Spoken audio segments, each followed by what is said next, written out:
Hi, and good afternoon. I'm here today with a very, very special guest. He is, by the way, is a long-term friend. Is Uli Grabenwarter. Uli Grabenwarter is the Deputy Director for Equity Investment at the European Investment Fund. For the one who does not know what the European Investment Fund is the LP of most, probably all of the European venture capital funds. So really one of the institutions that helped the startup ecosystem and the venture capital ecosystem to start and getting growing in the past few years. So Uli, it's been a while since we have met last time. Complicated times. Where are you, in Luxembourg? Yes, I'm in Luxembourg. Hi, Alberto. I'm in Luxembourg indeed. I'm at my home, which currently, as we know, is also my office, like for most people in Europe and actually around the globe for the time being. Indeed, yes, last time when we met, it has been very different times.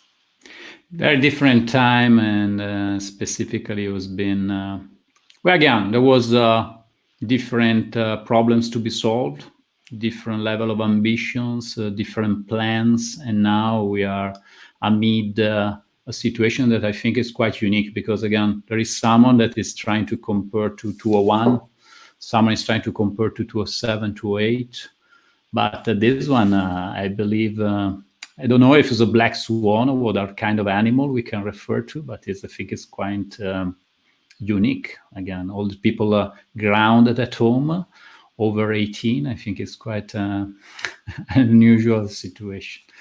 And again, in terms of lockdowns, being an Italian, I'm a lockdown veteran, I would say, because again, we started this process a bit ahead of the others, and so I think we're getting up. So I think that the reason I contacted you last week was to went through some thoughts that you put down in writing and an article that you wrote on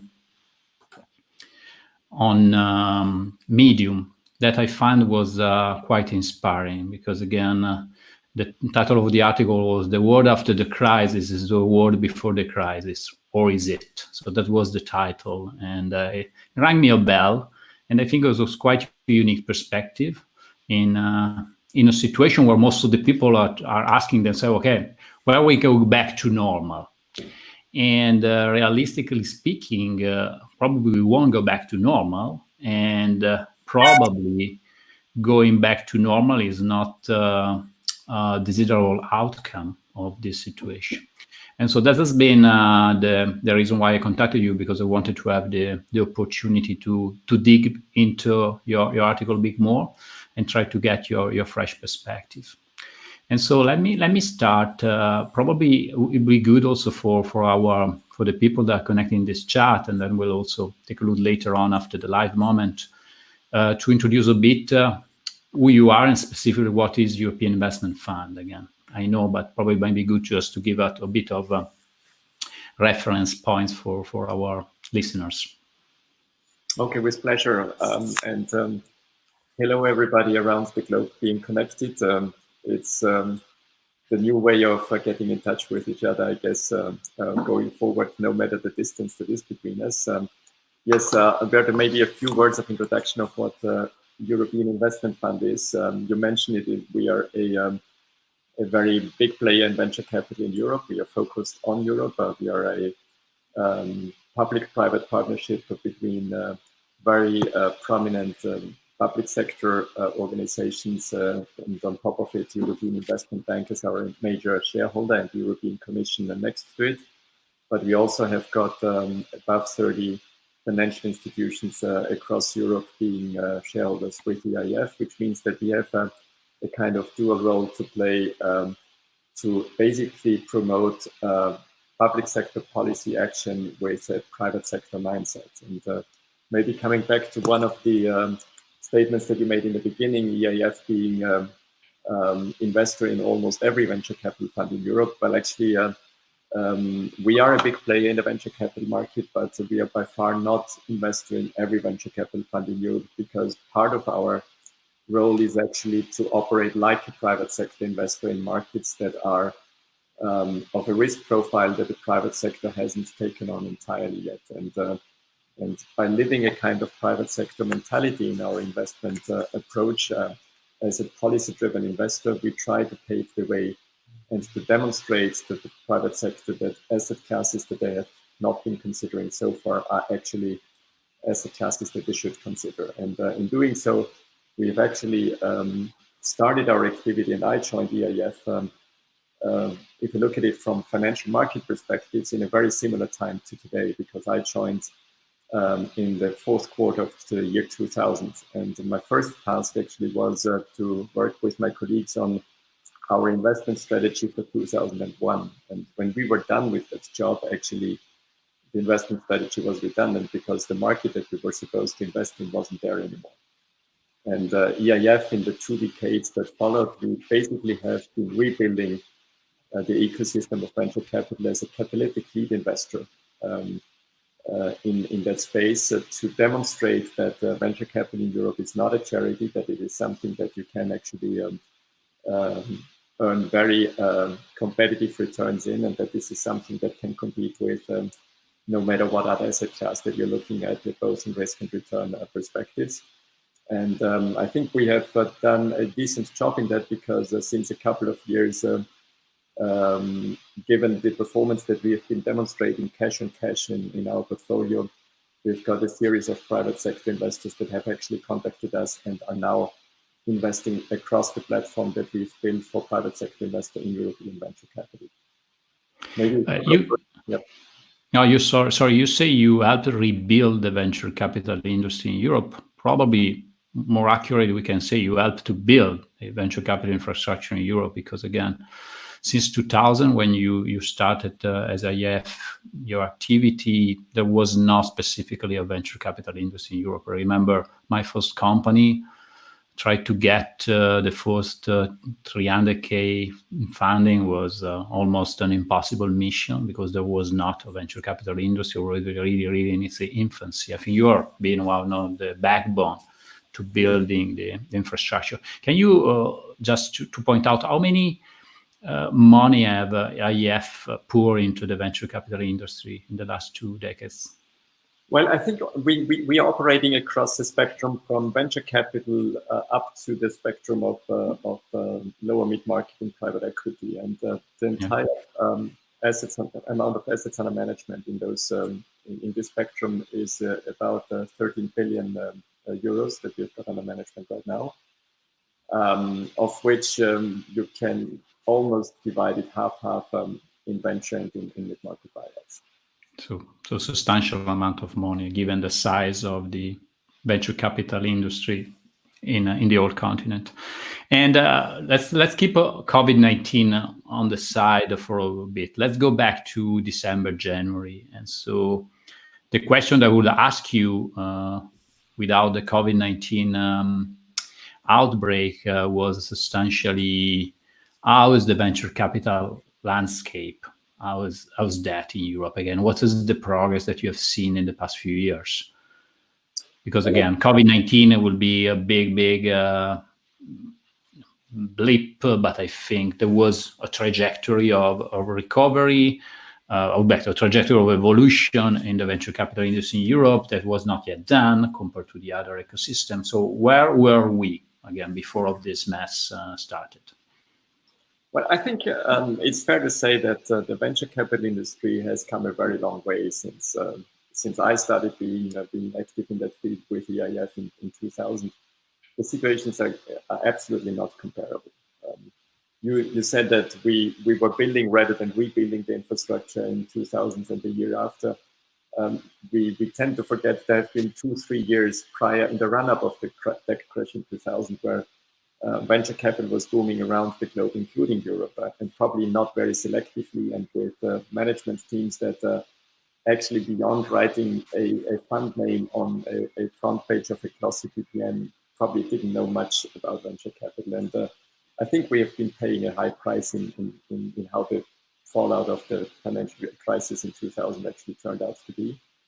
And I think that was for the venture industry massive shock, basically shaking the foundations of this industry in substance. But it was also a big opportunity for the venture industry in Europe to actually reconsider its own identity and how it was built and how it was meant to be, and what the role of venture actually in substance is.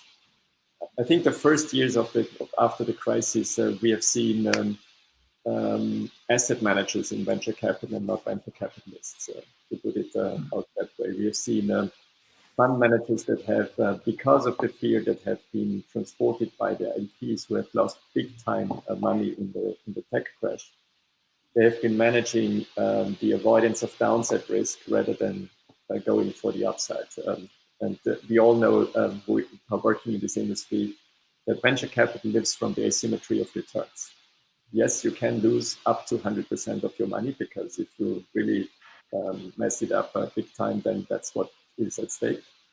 But the attractiveness of venture capital lives from the fact that you can earn a multiple of the money that you have been investing in the first place. And I think if you compare the venture capital industry today in Europe and the mentality of fund managers and what they have been doing over the last decade and a half, I think the main change was brought about by entrepreneurs that have been moving into the venture capital industry as investors. And there are names like founder of Skype, Nick Sandstrom, moving into the investment space with Atomico, and a number of other players that actually have seen former successful entrepreneurs, technology entrepreneurs, moving to the investment side and applying on the investment side exactly the same mentality as they had when they have been entrepreneurs, meaning they were going after the opportunities and not trying to avoid the losses, because you cannot grow from avoiding losses. You need to go after the opportunities, and that's something that has changed the industry massively. That has changed the return structures of the venture capital industry in Europe. That has made it competitive by closing the gap to the US market and also to the Asian market. And today we have actually funds, or in January, when we looked back at the last 3, 4, 5 years, we had funds for the first time in history in Europe that got oversubscribed, that reached without major difficulties target fund sizes and beyond, that have been returning cash on cash attractive returns to investors, that have brought management teams into carried interest multiple times. And that's something that has changed fundamentally the dynamic of the industry, and I think put it rightfully on the landscape of institutional investors around the globe. One very specific question. I think comparing the European venture capital industry with mostly the US, the first thing that caught your eye is the average size of the venture capital funds. So can we say that, again, there is still a big gap in terms of average size of the venture capital fund, but this gap is a bit shortening, or still there is a big distance between the two of them? Which is today the average size of venture capital fund in Europe? Well, I think it's a fact that the industry compared to the US is still trailing behind by probably a factor of 6 to 8. US being 6 to 8 times bigger than the VC industry in Europe for comparable sizes of the economy, if you take everything together. And that's a fact, and that's also a handicap that Europe still has, especially when we look at the large end of the markets, the companies that actually make it to global category leaders and actually try to capture market share on a global basis and become basically companies that are ruling their sector. I think Europe has caught up in producing unicorns. It has caught up in making a really footprints in new technologies that actually become reference points on a global basis. Where we haven't actually caught up with the US yet is the creation of platform companies that actually, through the dominance of the market position, basically control the access to market for new technologies. And I'm talking about the Amazons, the Googles, the Facebook, and the likes. There we still have grounds to cover, and we have grounds to cover particularly because companies in Europe don't have that easy access to late-stage venture capital yet, because we don't have the billion plus venture capital funds in Europe yet that can actually lead financing rounds of that magnitude for those companies. And we rely in Europe to a large extent to the intervention of large-scale VC funds from other geographies to actually carry those financing rounds through. On the other side, the fact that the European venture capital funds in tendency are smaller than the US funds also has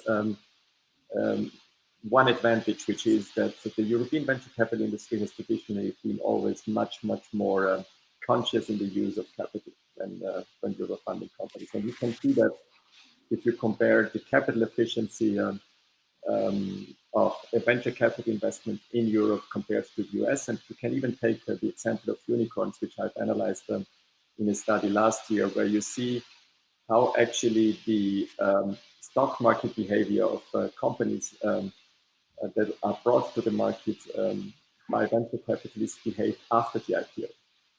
And whilst you see that the companies that have been brought in the US markets to the stock market have much difficulty sustaining the returns that they have shown in the privately held venture capital portfolios, European companies typically expanded their returns in the public market, which means that valuations in a European context have been much less overheated than it has been the case in the US.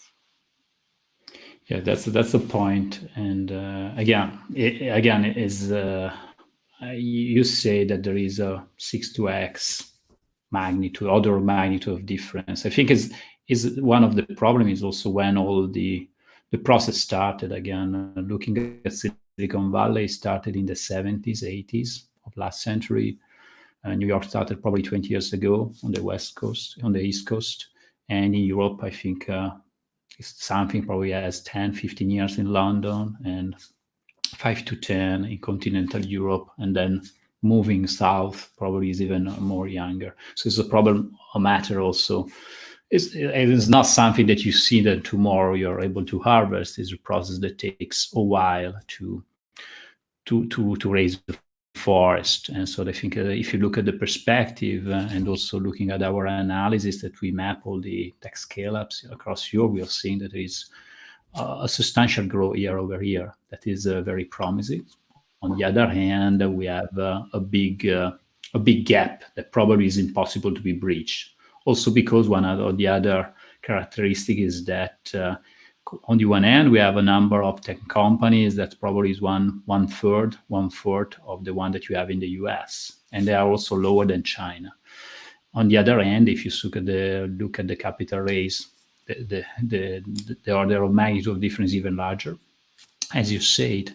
And then the third phenomenon is that if you look at the percentage of these companies that at a certain point moved outside of Europe to complete the scale-up process or to exit, you're talking about 10 to 15%. So this morning I saw the notice that one of our alumni at Mind the Bridge that we have in San Francisco probably 10 years ago exited today to Cisco, and is 10 years, and the company was based in New York. And so, Italian founded, moved to Silicon Valley to scale up, headquartered to the US, 10 years later exiting to a US company again. All this stuff tells a lot in terms, it's a process. And the good point is that we were in the part of bridging the gap, and I think we are making substantial progress. And now, and then at this point come COVID-19, and that is the situation that we are in.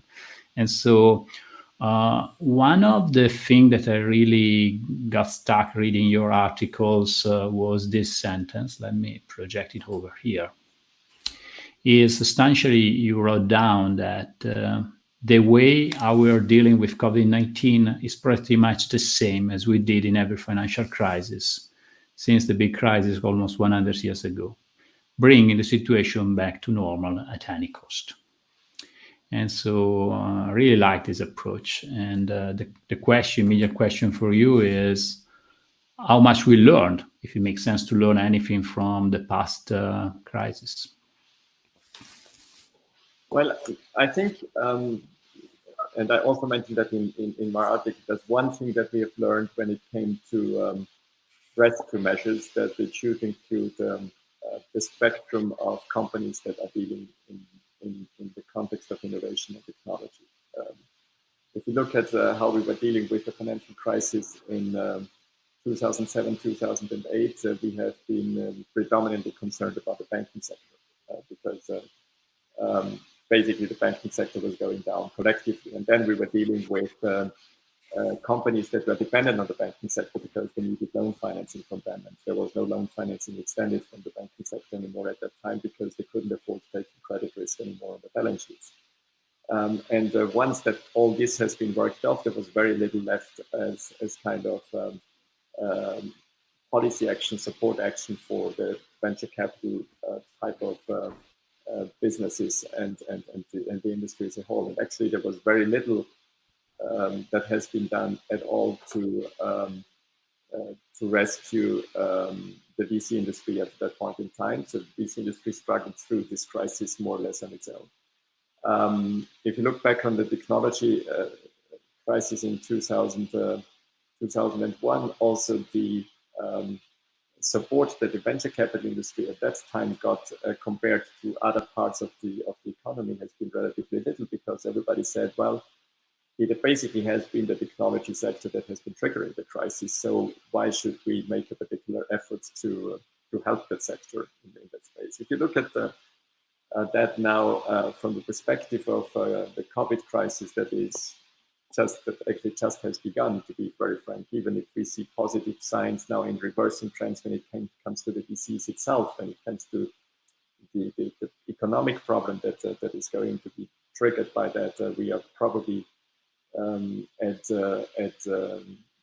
hour zero in this process somewhere, or a quarter of an hour into the evolution that we have to expect. But still, we see that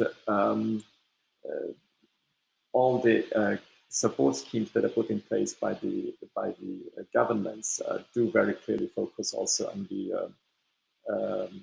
the support to the technology sector and to the innovation. And that's something which I think is a big learning that the public sector has taken from the past. Where I think we still fall short of it, it's more generally how we go about being prepared for systemic shocks.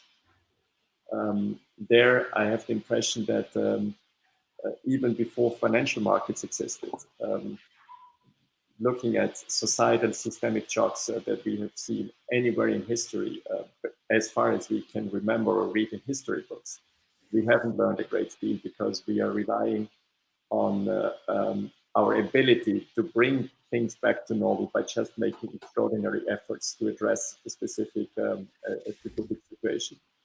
But we don't actually think what we could do to prevent things like that to happen. And in doing so, possibly save a multiple of the amount that we're putting up to rescue a system, to actually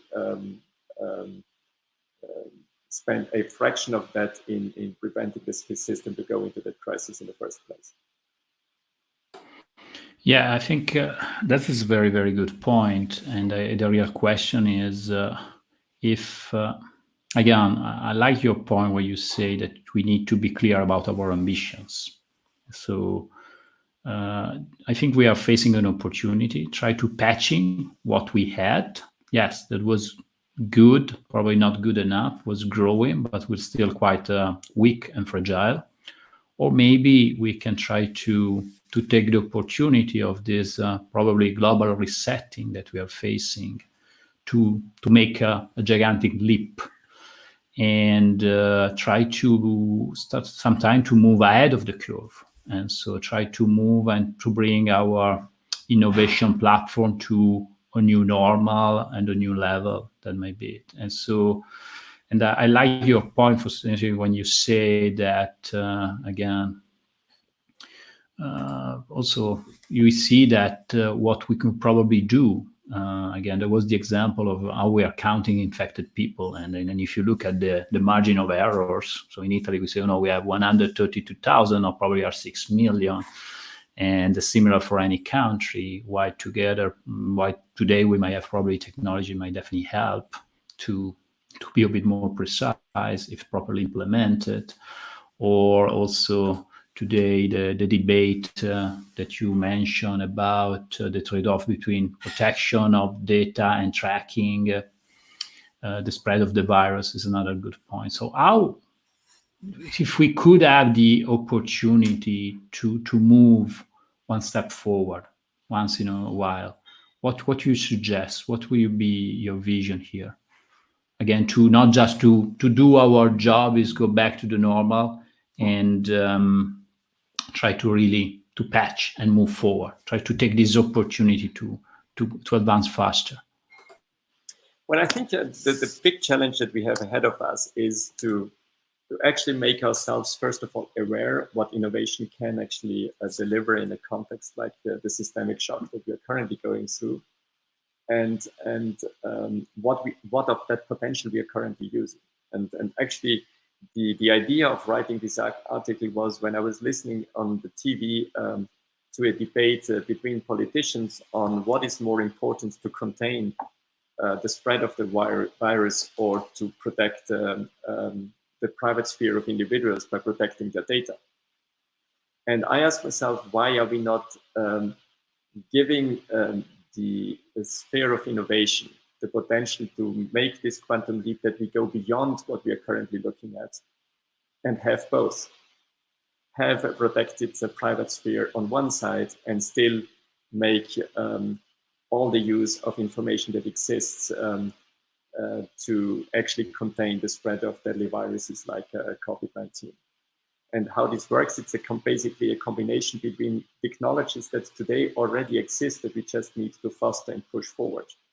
Because we do have today means with distributed ledger technology, and we do have means with artificial intelligence that we don't have to have a situation where in order to identify whether a person is likely to be infected or not infected with COVID-19, we need to know everything as a regulator, as a police force, as a public supervisor. We don't have to know everything about the private life of that person. I'm looking at this type of information like a big jigsaw, which is fed by all the information that we are providing as individuals on our life through our interaction with society, with electronic platforms and the like, by the use of electronic tools that we are having in our daily life anyways. And if you look at it like a jigsaw, which has thousands of pieces, if you take one piece of that information, it is absolutely meaningless. It doesn't tell you a thing about the individual. But if we manage to use artificial intelligence to bring those pieces together, that actually in substance, in order to answer a specific question, like for instance, the question, is it likely that that individual is affected with COVID-19? If in bringing together all those pieces of the puzzle without having to know what each of the puzzle is, we could actually have a very different approach to containing the spread of COVID-19 than we have actually experienced over the last few weeks. And what I'm saying with that is, when we debate the protection of personal data against the trade-off of what does it mean to contain the spread of a virus, what we're really interested in as a community is to know whether person XY is contaminated, yes or no. We are not interested in the way how the person necessarily has contracted the virus. We don't have to know whether individual XY got it through an interaction of with a person that the person should not be interacting with. We are interested in the factual outcome of that assessment of whether that person is likely to have the virus, yes or no. And that is something with already existing technology. If we actually pushed it to its potential, we could answer already today. And that's something that we need to go after. But the question here again is, do we have the ambition and the means to really make such a move, meaning looking at all the possible solution to tracking, for example, infected people. Again, we are looking at being a sort of a bottom-up approach that is fine because it's the approach that you need to identify the best solution from everywhere. But still, I think it is what we are lacking is to have a joint European effort to deal this with a sort of European ambition. Being a common problem, we should be able to come out with a common solution that should probably take the best from everywhere in Europe and put them together. While I'm seeing that we have a solution for this region, for this city, for this country, again, the real question for you, again, from your perspective, that is the one also from a person that have also the European flag on your back, is we're really able to, once in a time, to take this challenge as a big region that we are, and leverage this opportunity, or we'll still try to figure out a local solution, those small ambitions, because that's I think is the main issue that I see here. I think there are two aspects and two sides to your question. The one is, do we find common approaches to a problem that concerns us on a pan-European or even on a global basis? That's one thing, and I think we have understood over the last few weeks and months that we probably would have been better off if we had agreed from the outset whether we are going through the mass infection routes and mass immunization on one side, or whether we go for confinement and trying to contain the spread of the virus. I think by the fact that we have gone in different regions for either one or the other approach has actually led to an escalation of the disease and then not working out to its optimum of either of the solutions. And I think that's something that we need to work with. And I think there are plenty of signs that we have understood that this is something that we need to work on. The other element, and that's more closely linked to the industry that we're working in, is to what extent do we unleash the potential of innovation to help us in finding common approaches? Because obviously it is much easier to take a decision on general confinement or on confinement as such if you can actually tailor it, if you can possibly go the approach that you try to ring fence and confine communities, parts of the community that are at risk of being exposed, that are at risk of being carriers of the pandemic virus, and that are likely to spread it beyond control. If you can actually target your intervention, because you've got the technology that gives you reliable results on where are the individuals that are infected to be found, where are the biggest risk of having it spreading beyond control. If you can target that in a very specific manner, the decision of taking restrictive measure and taking them swiftly before actually the spread is out of control is going to be a much easier decision than it has been in the last few months. The fact that we have been reacting with lockdowns only once that we've seen that Germany did that calculation. If we are not acting now, we might have 500,000 people dying from this virus. If it takes that kind of magnitude of insights to take protective measures, then obviously the consequences are very severe, and we're basically now in Europe in a situation where we have locked down the entire economy. I think if we manage to use the means of innovation in a more proactive way, in a more tailored way, in a more ambitious way, we could have taken the measures with a similar effect as the total lockdown that we are living now, by locking down just a fraction of what we are actually having in standstill now. And do you think that we have the ambition to do something like that, and the political willingness to back such such a big transformation? I got it. That's a big question for little Uli because No, I think it's just your 2 cents again. You know, definitely more than mine. And I mean, I am. I think that's definitely beyond the scope of anything I can influence. The only thing that I can express is my hope that we have this ambition and that we get to that consensus, because common sense would dictate it, that we do it. But you know that politics, it's very often much more complicated than common sense. I that's unfortunately I got a feeling. Yes. No, again, it was.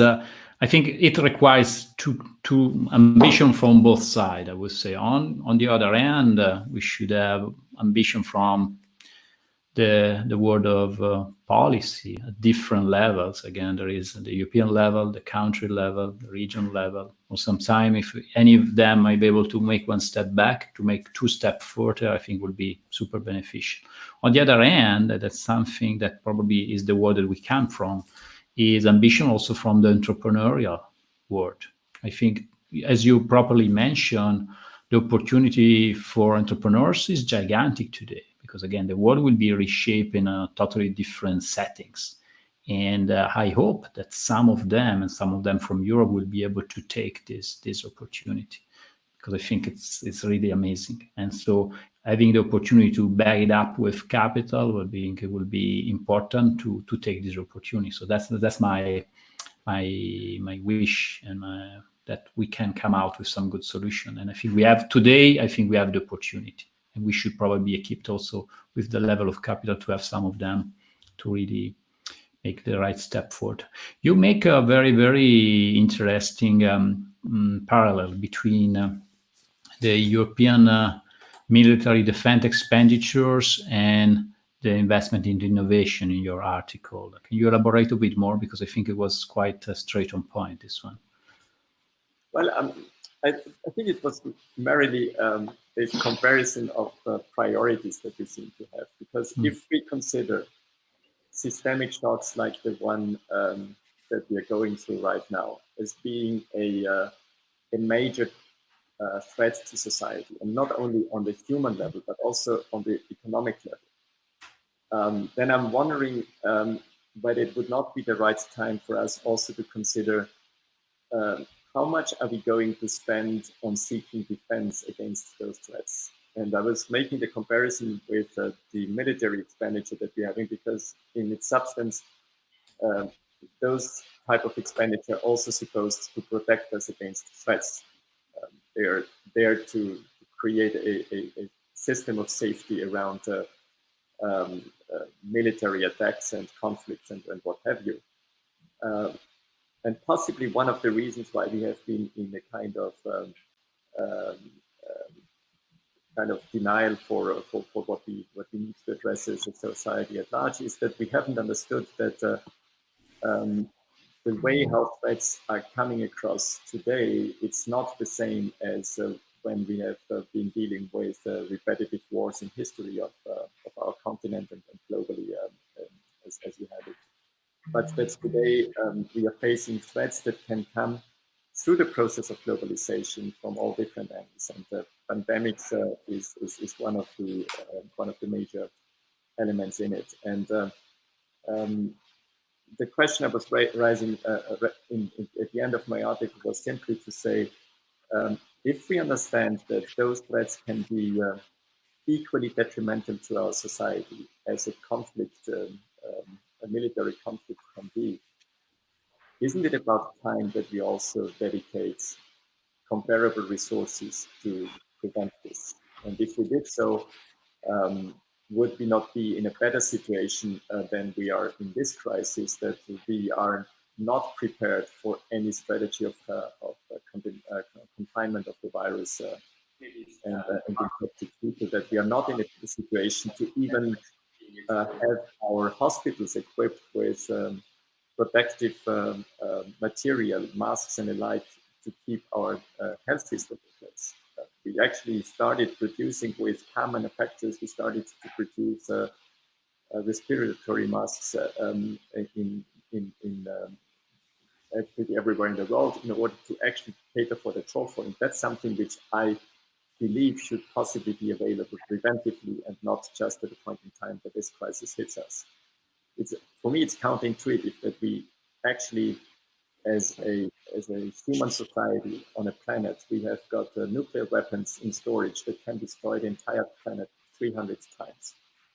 But we don't manage to actually have laboratory facilities available that allow us to do tests against the pandemic virus in a swift manner when actually such a virus hits us.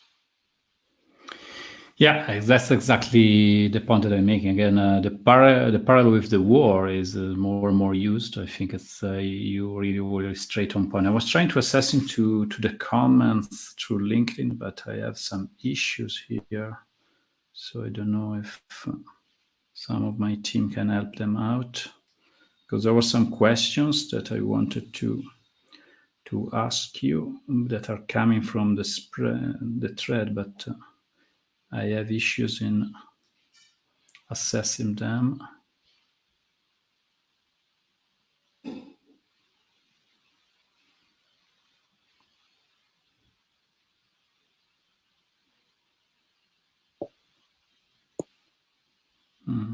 I can assess to the comments that are coming through LinkedIn, to the LinkedIn stream. I have one comment here. Let me try to retrieve some question for you. Is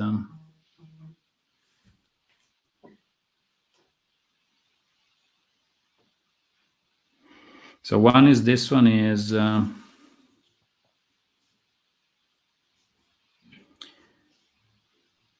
one is a question is risk appetite and allowance protection is a major problem in Europe. How can we fight that and mobilize capital towards startups? Yeah, I think that's a very fair point. In that the risk affinity that we see in Europe is a much lower one than in many other parts of the world, and notably in the US market, and meanwhile, very possibly also in the Asian market. It has been a phenomenon that has been around for probably forever in Europe, because we have a economic system that is very much bank finance driven in the past, and actually the entrepreneurial activities and funding that respond to entrepreneurial activities have been growing only gradually over the last 2 decades, and that's the reason why we still have these differences in size between the European venture industry and the US venture industry, for instance.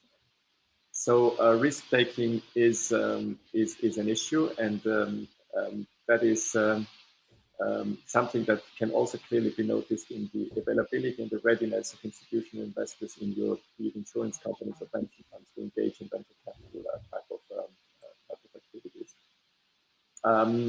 What can we do about that?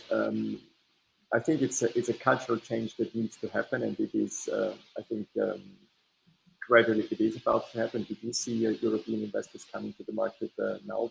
As I said before, EIF is offering this platform also for institutional investors to invest in venture through a fund of fund structure for those investors that cannot do not want to forge their own infrastructure for doing venture capital investing in Europe, because it is also associated with a certain cost. The other side is obviously that in times like this, there is a need that we also dampen this perception of risk in the market with instruments, and that can be policy instruments that allow risk taking in an environment where everybody refrains from taking risk. And that's a point where the product range of EIF is coming also into play. As many of you may know, EIF is not only a venture capital and private equity investor in the market, but we also are a major institution for providing guarantee products for SME exposure in the lending business. And obviously, times like this are points where these products become of particular relevance because they keep liquidity in the market where everybody else retreats. There is a question coming from Caroline Bergot. She's asking, again, is a comment, using my understanding of government, innovation, and global geopolitics to help in the COVID-19 crisis. She said that those platforms are not very the problem and are quite the sign of a lack of competitive environment. Monopoly is largely bad in essence. We are all at the moment exchanging highly strategic information on exclusively US platforms. Would it really be good to replicate the problem on largely European platforms? Obviously, that would be awesome, but you cannot create a platform by design. You cannot order a platform to be built in a specific technology or in a specific category of technology and just dictate that it is going to happen. As much as capital alone is not going to create a venture capital industry or is not going to create unicorns. It is at the basis, it is about entrepreneurial ideas and initiatives as such. And I think on that, we have been lagging behind the US for a very long time, but I think we've closed the gap there. We do have brilliant entrepreneurs in Europe now. We've got brilliant serial entrepreneurs in Europe now. We have got success stories that actually are serving as role models for new generations of entrepreneurs coming on stream. What we need is we need to give those entrepreneurs that actually put their lives and their personal situation and their comfort on the line for making a difference to the world, that we give them the sense that Europe is the best environment that they actually can live in and that they can make their businesses prosper. That is the issue of competitiveness that I see is decisive. It is not a question of do we have a platform company or not, because we cannot decide on it. But if we have got an entrepreneur that has a technology that can become the next game-changing technology in ruling markets and market segments, and if that person has the choice of building up this company out of a European context or a US context or an Asian context, that third person comes to the conclusion Europe is the best place to be. A final question from James Mason.